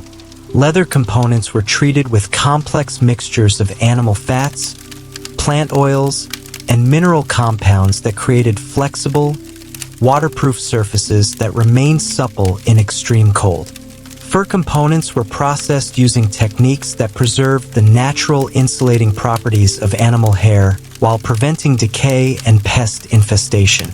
The mystery of how this knowledge was preserved and transmitted has led archaeologists to pay closer attention to the spatial arrangements of medieval settlements.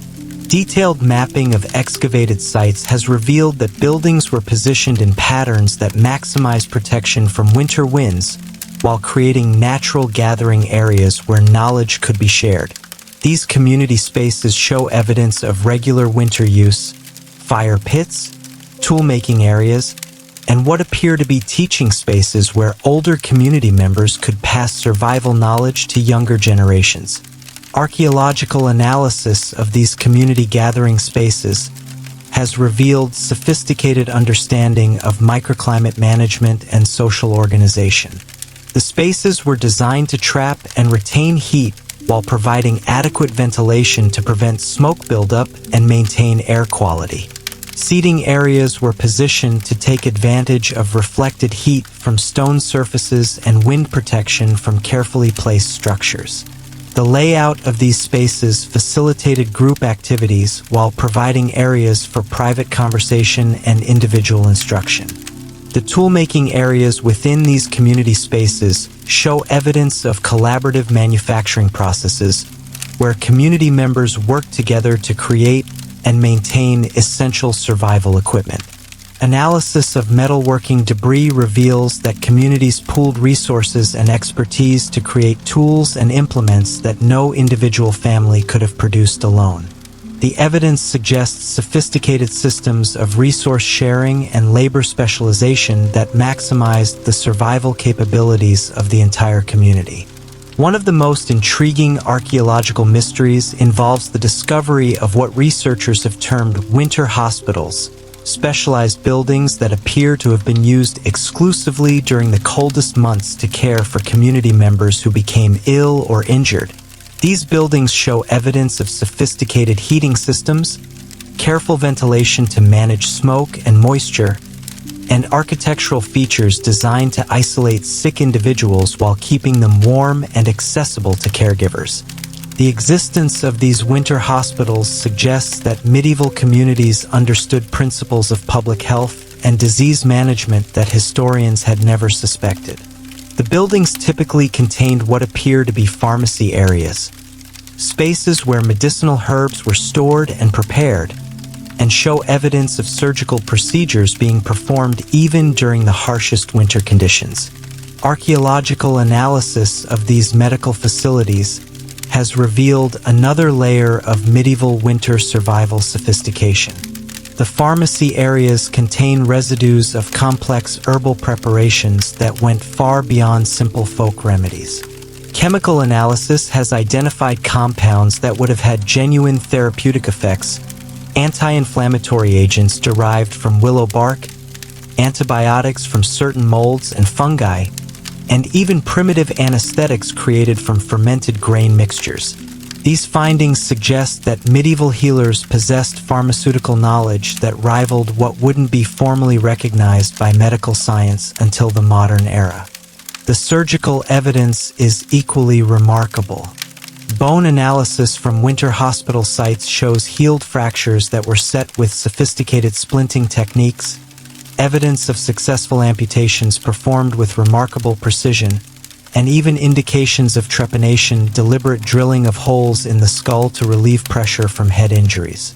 The fact that patients survived these procedures during winter months, when infection risk was highest and resources most scarce, speaks to medical knowledge and skill that traditional historical accounts never acknowledged. The winter hospital facilities also reveal sophisticated understanding of infection control and patient isolation. The buildings were designed with separate areas for different types of medical conditions, with careful attention to preventing the spread of contagious diseases while maintaining access to heating and ventilation systems. Air circulation was managed through complex networks of channels and vents that could provide fresh air to patient areas while removing contaminated air from the building. Further archaeological investigation has revealed the existence of specialized winter communication networks that connected medieval communities across vast distances.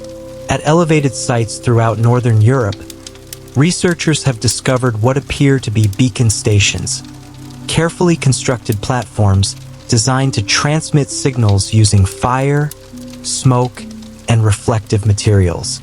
These stations show evidence of regular winter use, with stockpiles of fuel and signaling materials that would have allowed communities to coordinate survival efforts across entire regions. The beacon network appears to have been used not just for emergency communication, but for sharing vital survival information. Analysis of charcoal deposits at these sites reveals distinct burning patterns that may have constituted a sophisticated signaling code, allowing communities to communicate detailed information about weather conditions, food availability, disease outbreaks, and other winter survival concerns. The complexity and geographic extent of this communication system suggests a level of inter-community cooperation and planning that contradicts traditional views of medieval life as isolated and parochial. The beacon stations themselves represent sophisticated engineering projects that required coordinated construction efforts and ongoing maintenance. The platforms were built using stone and timber construction techniques that could withstand extreme weather while providing stable surfaces for signaling equipment. Many stations included storage areas for fuel and signaling materials, as well as shelter areas where operators could maintain the stations during harsh weather conditions. Archaeological evidence has also revealed the existence of specialized winter storage facilities that were far more advanced than the simple root cellars described in historical texts.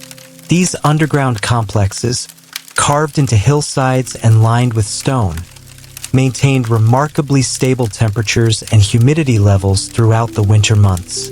Chemical analysis of soil samples from these facilities has revealed sophisticated preservation techniques that used naturally occurring minerals and organic compounds to create controlled atmospheres that could keep food fresh for months. The storage facilities often contained compartments designed for different types of provisions, with varying temperature and humidity conditions optimized for preserving meat, grain, dairy products, and even fresh vegetables.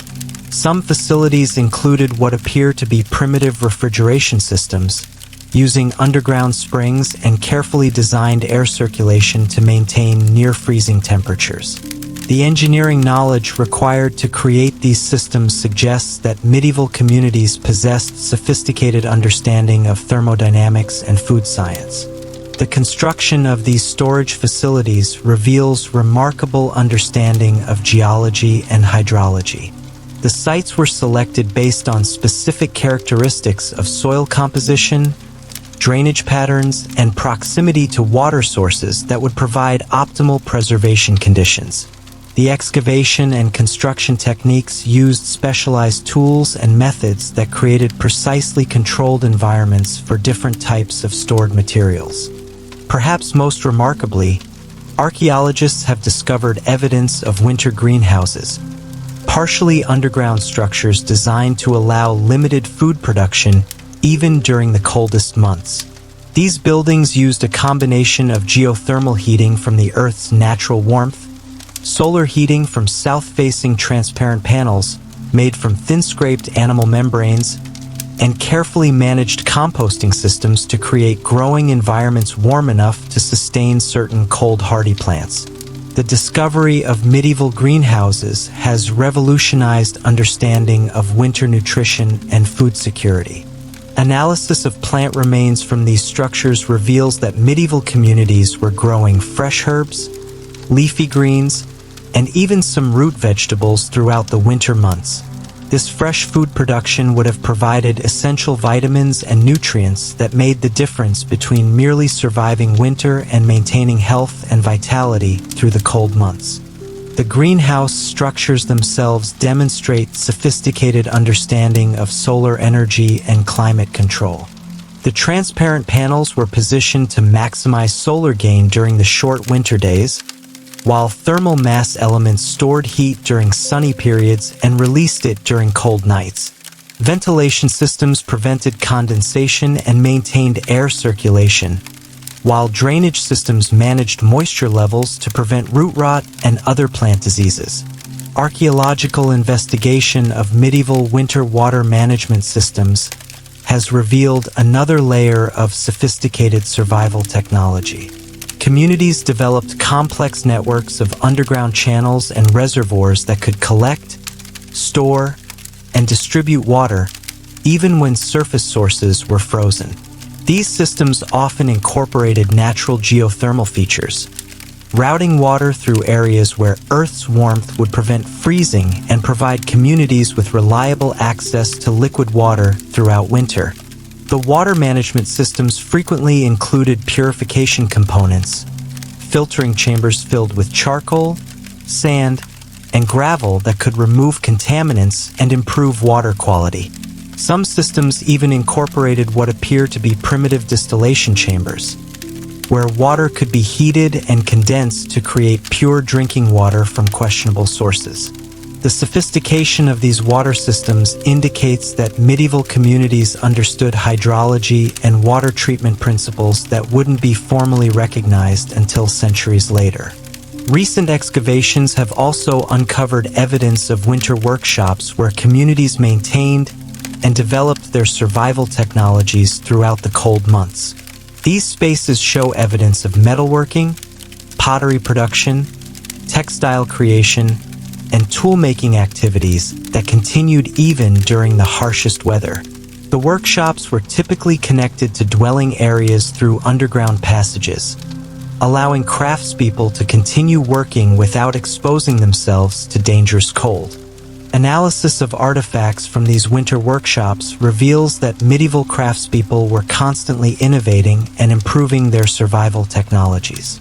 Metal tools show evidence of sophisticated alloying techniques that created implements better suited to winter conditions. Pottery shows experimentation with glazes and firing techniques that produced vessels better able to withstand freezing temperatures. Textiles reveal ongoing development of weaving and treatment methods that created increasingly effective winter clothing. The archaeological evidence suggests that winter was not simply a time of endurance and survival, but a period of active technological development and community cooperation. The sophisticated systems and knowledge revealed by these excavations paint a picture of medieval winter life that is far more complex, innovative, and successful than traditional historical accounts suggest. These buried secrets remind us that human ingenuity and community cooperation have always been our most powerful tools for survival, even in the face of nature's greatest challenges. As our archaeological journey through medieval winter mysteries draws toward a close, we're left with a picture of survival strategies that were far more complex, sophisticated, and community-oriented than traditional historical accounts suggest. These buried secrets reveal that medieval peasants were not simply enduring winter through brute determination, but were employing technologies, practices, and social systems that represented centuries of accumulated wisdom about human survival in extreme conditions. The mysteries uncovered by archaeologists remind us that history's written records capture only a small fraction of human experience. Beneath the soil, preserved in the material remains of daily life, lie the true stories of how our ancestors not only survived but maintained their humanity through the darkest and coldest challenges their world could provide. These discoveries continue to reshape our understanding of medieval life, revealing capabilities and knowledge that challenge every assumption about the supposed simplicity and hardship of life in centuries past.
As we approach the final portion of our journey through medieval winter survival, let us explore how the brutal democracy of cold weather revealed the stark divisions that defined medieval society.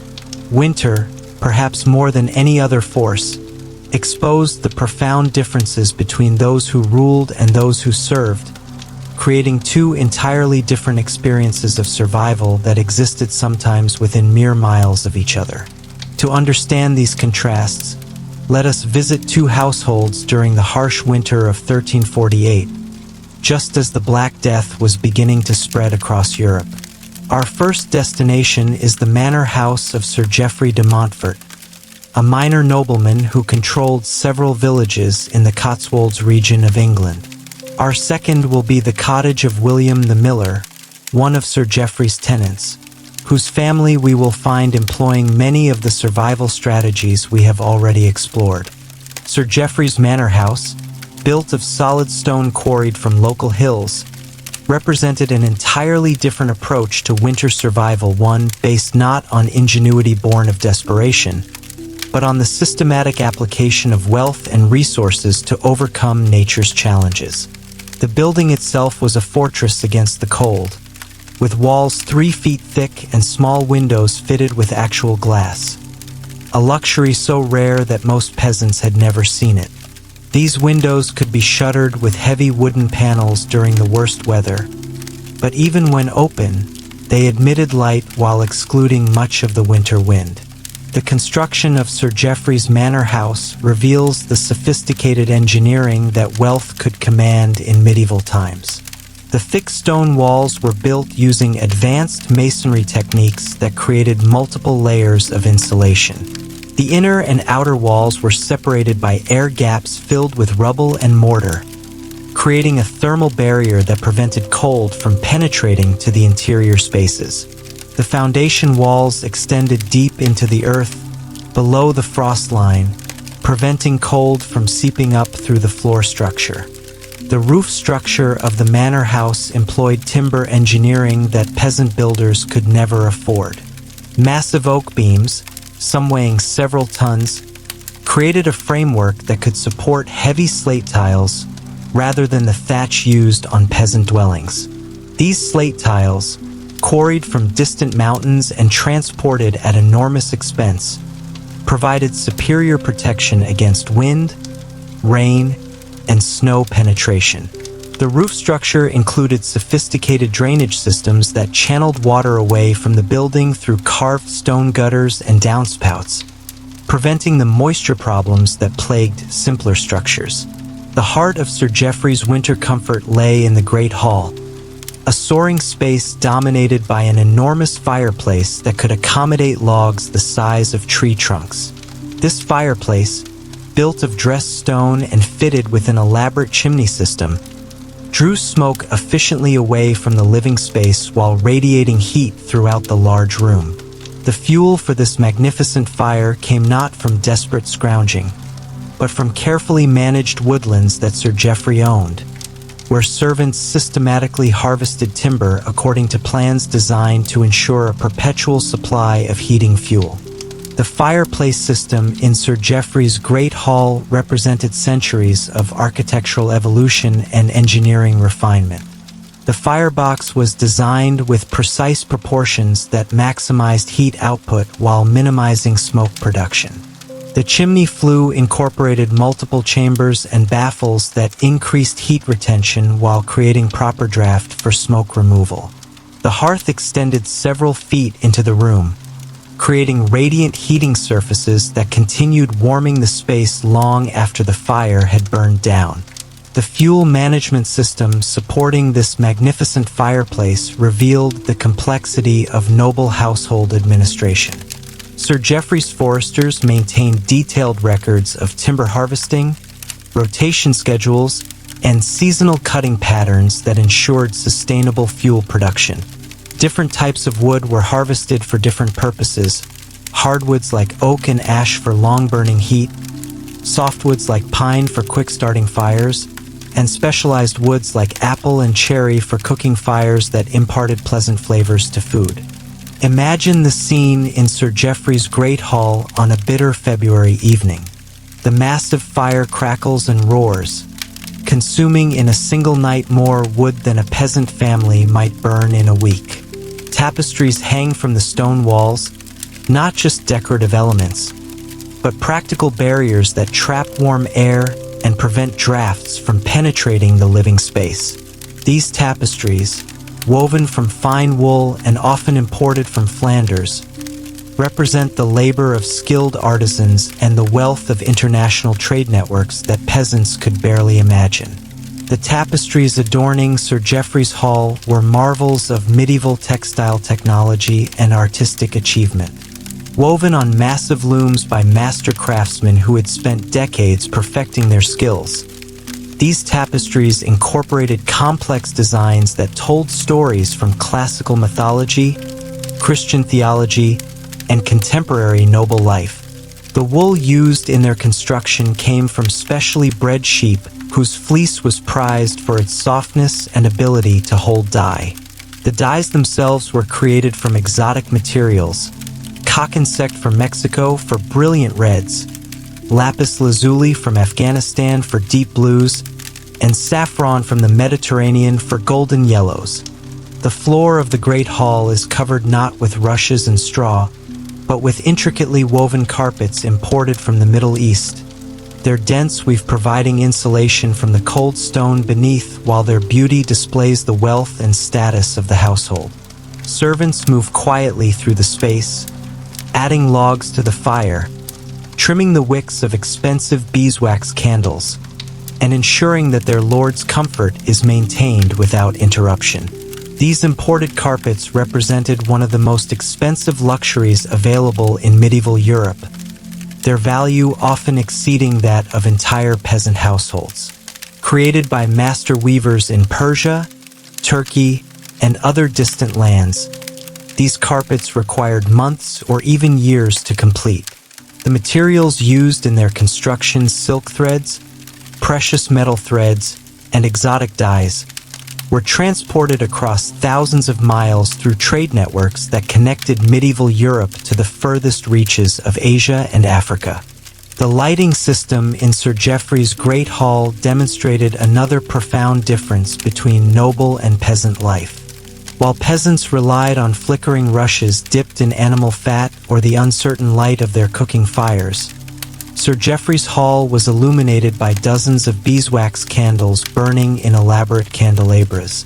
Beeswax candles burned cleanly without the acrid smoke and unpleasant odor of tallow candles, providing steady, bright light that allowed reading and other activities to continue well into the evening hours. Sir Geoffrey's winter clothing represents another world entirely from the simple woolen garments of his peasant tenants. His basic undergarment is made of fine linen, woven so smoothly that it feels soft against the skin. Over this, he wears a woolen tunic of exceptional quality, dyed in rich colors using expensive pigments that require exotic materials and skilled craftsmen to produce. His outer robe is lined with fur, perhaps ermine or marten, that provides both warmth and a visible display of his elevated status. The creation of Sir Geoffrey's winter wardrobe involved the labor of dozens of specialized craftsmen working over many months. The linen for his undergarments was woven from flax that had been carefully cultivated, harvested, and processed using techniques that required generations of accumulated knowledge. The spinning and weaving processes were performed by master craftsmen whose skills were passed down through family lines and guild traditions that jealously guarded their technical secrets. The dyeing process for Sir Geoffrey's clothing represented one of the most sophisticated chemical technologies available in medieval times. Creating deep, permanent colors required complex recipes that combined plant materials, mineral compounds, and chemical mordants in precise proportions. The most prized colors required rare materials: purple dyes from Mediterranean mollusks, crimson from cochineal insects, and deep blues from indigo plants cultivated in distant lands. Most remarkably, Sir Geoffrey owns multiple sets of winter clothing, allowing him to change garments when they become soiled or worn. This simple luxury, the ability to put on clean, dry clothing, represents a level of comfort that is almost incomprehensible to his peasant tenants, who must wear the same garments continuously throughout the winter months. His shoes are made of fine leather, carefully fitted to his feet by skilled cobblers, and he owns several pairs that can be rotated to ensure his feet remain dry and warm. The leather working techniques used to create Sir Geoffrey's shoes represented another specialized craft that required years of training and expensive materials. The leather was carefully selected from hides of young animals, processed using complex tanning techniques that created soft, flexible, waterproof material. The construction of the shoes involved precise cutting, stitching, and fitting techniques that created footwear that was both comfortable and durable. The food that sustains Sir Geoffrey through the winter months reflects the same dramatic disparity in resources. While his tenants subsist on coarse bread, thin gruel, and whatever preserved meat they can manage, Sir Geoffrey's table groans under the weight of winter delicacies. His storage cellars contain barrels of preserved meat, wheels of aged cheese, casks of wine and ale, and stores of fine flour that produce white bread, a luxury so rare that peasants might taste it only at religious festivals. The food storage systems in Sir Geoffrey's manor house represented the pinnacle of medieval preservation technology. The cellars were excavated to precise depths that maintained optimal temperature and humidity conditions for different types of stored food. Stone-lined chambers provided secure storage for grain and flour, while specially constructed cold rooms kept meat and dairy products fresh throughout the winter months. The design of these storage areas included sophisticated ventilation systems that prevented spoilage while protecting stored food from rodents and insects. The preservation techniques employed in Sir Geoffrey's household represent the pinnacle of medieval food technology. His kitchen staff includes specialists in smoking, salting, and preserving who have turned winter food storage into an art form. Whole sides of beef hang in specially designed cold rooms, while smaller delicacies like preserved fruits and sweetmeats provide variety and nutrition throughout the coldest months. Game from his hunting preserves deer, boar, and fowl supplements his winter diet with fresh meat, even when the weather is most severe. The smoking techniques used in Sir Geoffrey's kitchen involved carefully controlled processes that required extensive knowledge of wood types, temperature management, and timing. Different meats were smoked using different wood species to achieve specific flavors and preservation characteristics. The smoking chambers were designed with precise air circulation patterns that ensured even smoke distribution while preventing over-drying or under-processing that could lead to spoilage. The salting and curing processes used by Sir Geoffrey's kitchen staff represented centuries of accumulated knowledge about food preservation chemistry. Different salt types were used for different preservation purposes: coarse sea salt for large meat portions, fine rock salt for delicate preparations, and specialized mineral salts for specific flavors and preservation characteristics. The timing and techniques of salt application were precisely controlled to achieve optimal preservation while maintaining palatability. But perhaps the most significant difference between Sir Geoffrey's winter experience and that of his peasants lies in the human resources at his disposal. The manor house bustles with servants whose sole responsibility is ensuring their lord's comfort and survival. Kitchen staff maintain cooking fires around the clock, ensuring that hot food is always available.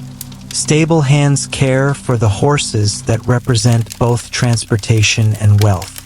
Personal servants attend to Sir Geoffrey's clothing, sleeping arrangements, and daily needs with a level of attention that frees him from any concern about the practical aspects of winter survival. The servant hierarchy in Sir Geoffrey's household represented a complex social and economic system that provided employment for dozens of individuals while ensuring the smooth operation of the manor house.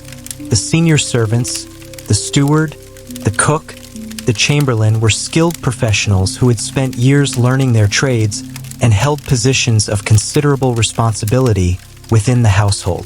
These senior servants supervised teams of junior servants who performed the daily tasks of cleaning, cooking, fire tending, and maintenance that kept the household functioning. The economic impact of Sir Geoffrey's household extended far beyond the manor house itself. The wages paid to servants, the purchases of food and materials, and the maintenance of buildings and equipment provided economic support for entire communities. Local craftsmen, blacksmiths, carpenters, masons, weavers depended on the manor house for much of their income, creating economic relationships that bound the noble household to the broader community. The sleeping arrangements in the manor house reveal another profound contrast with peasant life. Sir Geoffrey's bedchamber is a private space, warmed by its own fireplace and furnished with a massive bed frame that supports a mattress filled with down feathers. The bed is dressed with linen sheets, woolen blankets, and fur coverlets that provide warmth without the need to share body heat with family members or livestock. Bed curtains, hung from the elaborate bed frame, create a private space within the room that can be closed to retain body heat and ensure privacy. The construction of Sir Geoffrey's bed represented a significant investment in comfort and craftsmanship. The bed frame was built by master carpenters using seasoned hardwood that was carefully joined using techniques that created a strong, stable structure capable of supporting the weight of the mattress and occupants. The mattress itself was filled with down feathers that had been carefully cleaned and processed to remove oils and debris that could cause odors or attract insects.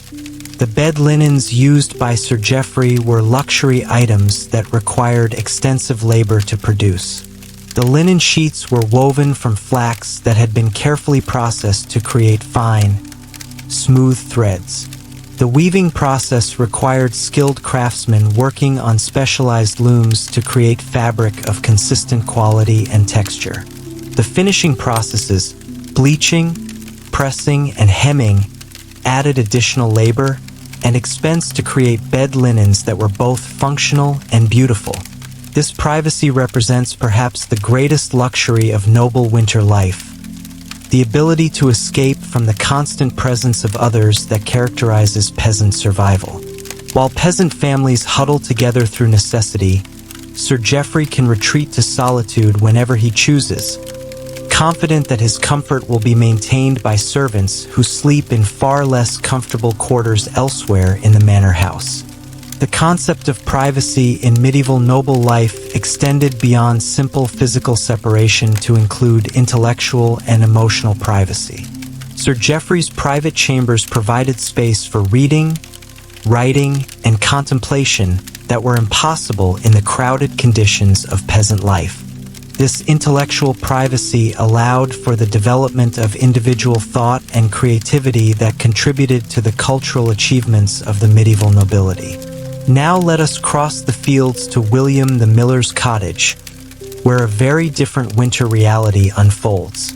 William's dwelling, built of the same cob and thatch construction we explored earlier, houses not only his own family of 6, but also his elderly father and a young apprentice who helps operate the mill during the warmer months. 9 people share the single room that serves as kitchen, workshop, and bedroom, their survival dependent on the careful application of the strategies we have already encountered. The construction of William's cottage represents the practical building techniques available to peasant households with limited resources and materials. The cob walls were built using clay soil mixed with straw, animal hair, and other organic materials that were available locally at no cost. The construction process required community cooperation, with neighbors contributing labor during the building process in exchange for similar assistance with their own construction projects. The thatch roof of William's cottage was created using locally harvested materials, typically wheat straw, reed, or other grain stalks that were carefully arranged in overlapping layers to shed water while providing insulation. The thatching process required specialized knowledge about layer thickness, fastening techniques, and maintenance procedures that were passed down through generations of rural craftsmen. The contrast becomes immediately apparent as we step through William's low doorway, where Sir Geoffrey's great hall soars toward elaborately decorated rafters. William's cottage ceiling hangs low overhead, blackened with the soot of countless winter fires. The single room feels cramped and dark after the spacious elegance of the manor house, filled with the constant presence of smoke, cooking odors, and the breathing of 9 human beings living in close proximity. The interior layout of William's cottage represents careful planning to maximize the utility of extremely limited space. Every area of the room serves multiple functions. The area near the fire serves as kitchen during meal preparation, workshop during craft activities, and gathering space for family interaction. The sleeping area must be cleared each morning to provide space for daily activities, while storage areas are carefully integrated into walls and underfloor spaces to preserve precious living space. The air quality inside Williams' cottage during winter months presents constant challenges for the family's health and comfort. The combination of cooking smoke, heating fires, and the respiration of 9 people creates an atmosphere that would be intolerable to someone accustomed to the well-ventilated spaces of a manor house. Yet the family has developed strategies for managing air quality, including opening doors and windows during brief periods when weather permits and using specific fuel types that produce less irritating smoke. Williams' fire, burning in its simple pit in the earthen floor, consumes carefully rationed fuel, mostly dried animal dung mixed with whatever wood scraps the family has been able to gather. The smoke from this humble fire fills the upper portion of the room, creating a haze that would be intolerable to someone accustomed to Sir Geoffrey's well-ventilated Great Hall. Yet this smoke serves essential purposes beyond heating, helping to preserve meat hung from the rafters and providing protection against insects that might otherwise infest the dwelling. The fuel management challenges facing Williams' family require constant attention and planning throughout the winter months. Every piece of combustible material must be carefully evaluated for its heating value and availability. Dried animal dung, while producing less heat than wood, burns slowly and steadily, making it ideal for maintaining overnight fires when constant attention is not possible. Wood scraps must be carefully sized and dried to maximize their heating efficiency. The fire management techniques used by Williams' family represent generations of accumulated knowledge about combustion, heat retention, and smoke management. The family understands how to build fires that produce maximum heat with minimum fuel consumption, how to bank fires to maintain warmth overnight, and how to manage airflow to control burning rates and smoke production. The family's winter clothing tells its own story of resourcefulness constrained by poverty. William's woolen tunic, while warm and serviceable, has been patched and repatched over several years of hard wear. His cloak, the family's most valuable garment, shows signs of careful maintenance, areas where worn fabric has been reinforced with pieces cut from other worn-out clothing. His shoes, crafted by his own hands from leather salvaged from various sources, are stuffed with straw and wrapped with cloth strips to provide insulation against the frozen ground. The textile production and maintenance techniques used by Williams' family represent essential survival skills that were practiced by virtually every peasant household. The spinning of wool into thread, the weaving of cloth, the cutting and sewing of garments, and the ongoing maintenance and repair of clothing were all skills that family members, particularly the women, had to master to ensure the family's survival. The clothing repair techniques used by Williams' family demonstrate remarkable ingenuity in extending the useful life of essential garments.